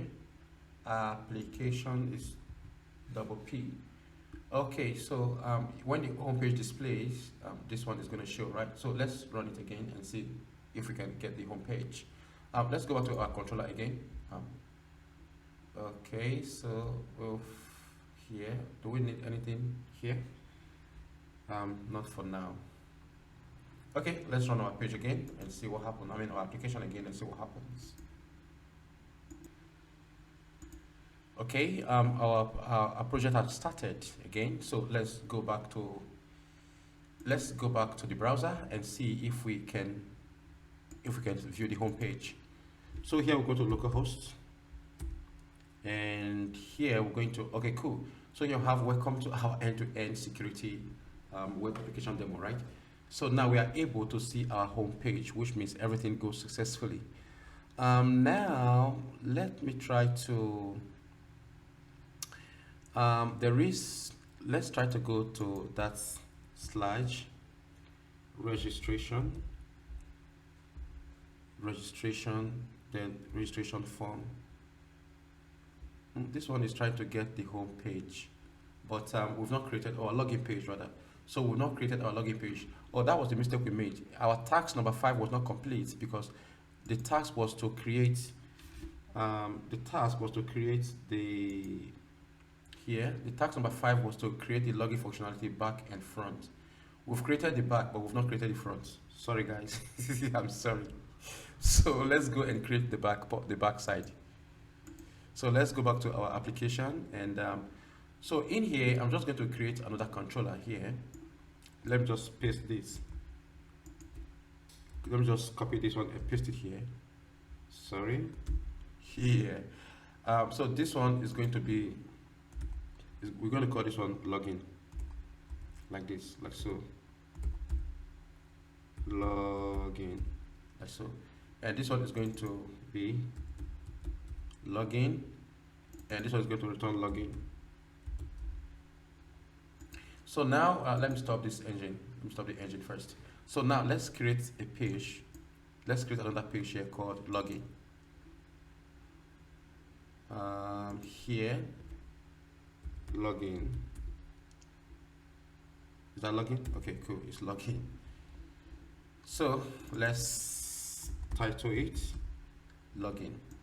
And again, okay, let's go back here. So we'll see that this error is gone away, right? Boom, come on, go. Yeah, it's gone away. Then we're going to do something we've done before. This is not something we really want to do, but because of this application, because of this demo purpose, I'm just doing this. But we're going to have a dedicated another demo after this, where we're actually going to tidy up our project to make it like industrial standard, right? So what is that? Is this here? We're going to recopy our bootstrap, bring it here, paste it here, right? And just go back to the home page and paste it here. This is not what we really want to do, because we don't really have to copy and paste this everywhere. Take note of that. So we need to, like I said earlier, we need to put everything in the static folder here. We need to create a folder here and put everything here. Then we create a resolver that will actually resolve all these things and serve according to needs, right? But because of this, we're just going to leave this for now. So now we're going to actually design the login form. We're going to design the login form, right? And now to save our time, I'm just going to, let's go here. Where's the login form? There's the login, right? Yeah, login. So to save our time, I'm just going to paste some already written code here. So okay, so I think we are done with our login page. So what we're just going to do right now, this is the same thing we have done before with other pages, right? Here, like the same control, you just pause the video and just look at this control critically, and just try to get exactly what we did here. All this one here, these are params that we're going to display different messages based on different params later, from the controller when we start implementing the email verification controller, right? That is sometimes in a few minutes to come, right? So now we have done so many things in our application, but we have not actually test run, and we have not seen the shape of our application. So what I just want us to do here is to test run and see what we have gotten so far. So let me just hit this play button and run our application.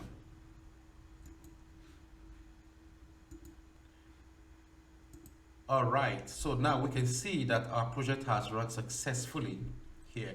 So let's quickly go to the browser and see. There's the login page, right? It's open already. Okay, there's the login page that we have done. And now let's try to go back to the home page again. The home. Okay, here is the home page.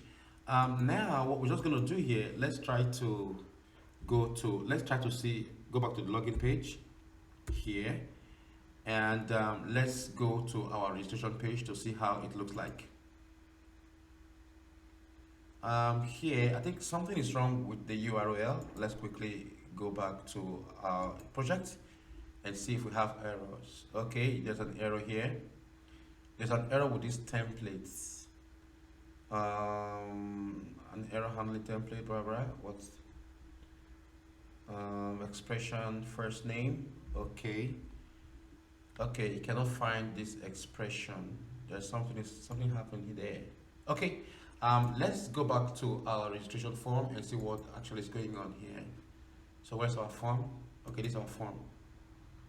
Okay, the mistake we had is this: we've not bind we've not set the action of that controller. So this first name here, here there's no object that we can extract this attribute from right now. So that's what we're going to do right here on the form. So now we're just going to set the Thymeleaf action here, and here we'll set the action. So the action is going to the registered, right? So because when this form is clicked, it's going to go to here. It's going to go here, right? This is the form here we're talking about.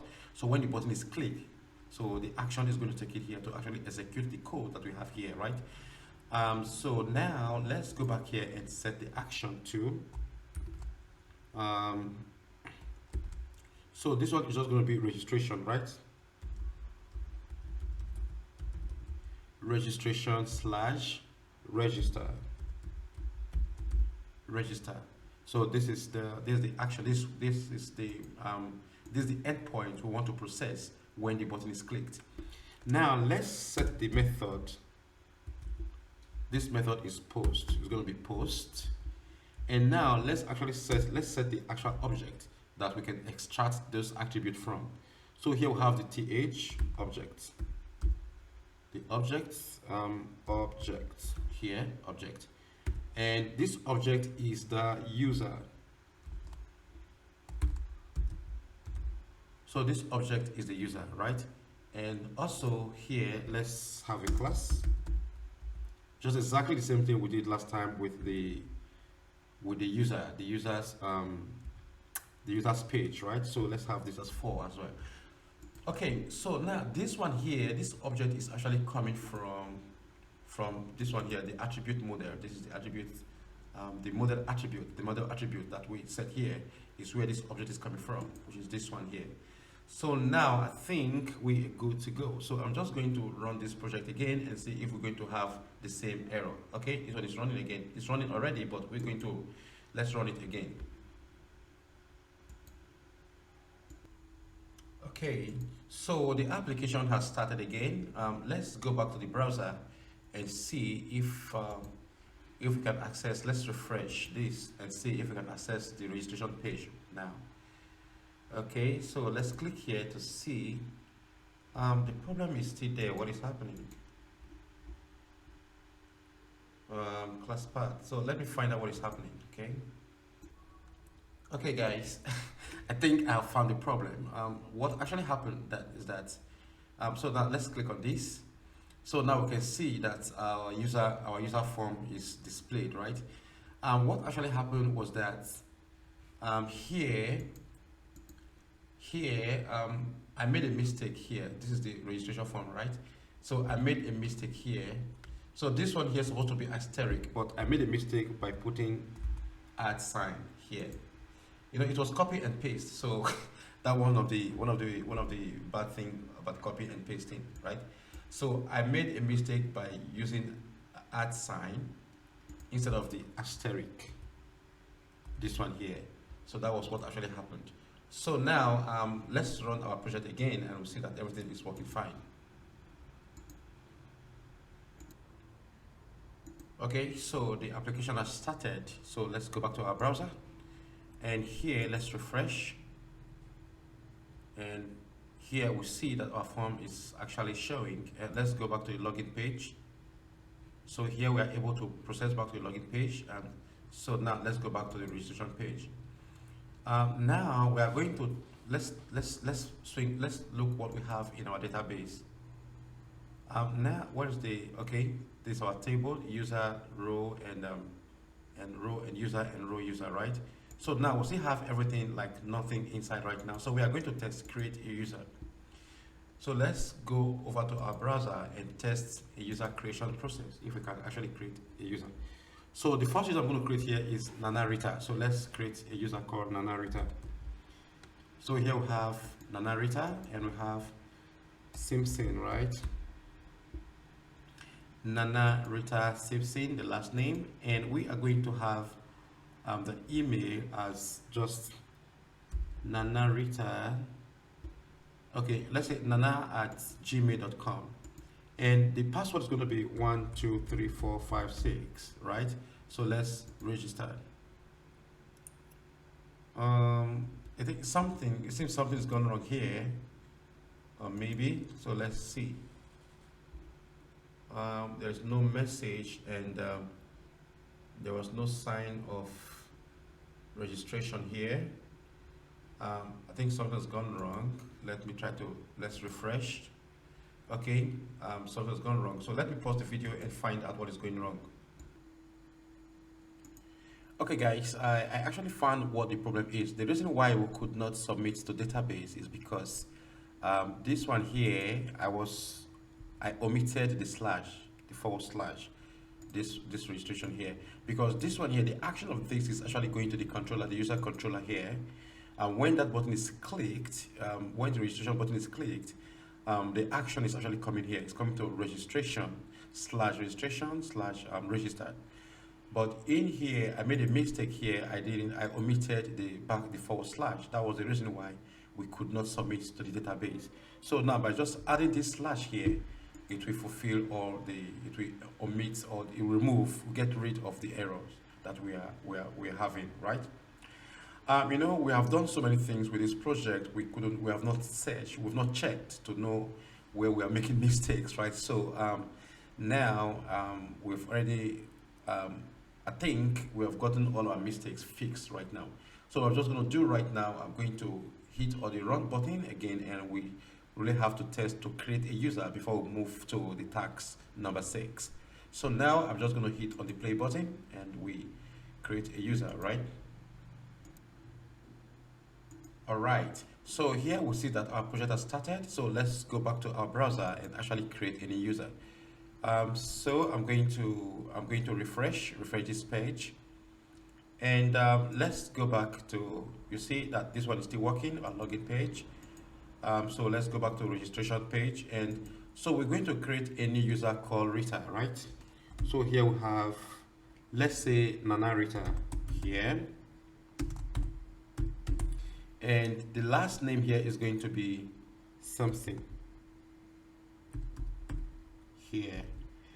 And so we're just going to have the email, like let's just have nanarita@gmail.com.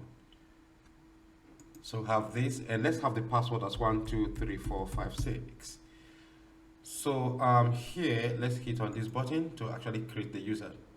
So here we've seen this message. This is the message we set here last time, that if everything went successfully, we're going to see that message, right? This here. What is the message? Here. So if everything goes successfully, we're going to see this message here. Now this message is showing here, but now we've not implemented these functionalities, right? So we cannot, there's no email to check right now. But this message here tells us that everything went well. So let's go back to our database and refresh. So here we see that we have gotten a new user called Nana Rita, and we see that she has not been enabled, right? She's disabled. If we go here right now to the row, we see that we have actually one row. We got 2 users on the database, and here we have the row. Here they are both of user row, and so we have Samson and Rita here right in the database, and we see that this is the password we encoded last time, right? So this is the password we encoded last time. So we see that everything up to this point has come in shape up to this point, right? So the next thing we're going to do, is to go to task number 6. So I'm going to close down all these. Just going to right click and close all tabs. So guys, let's move to task number 6.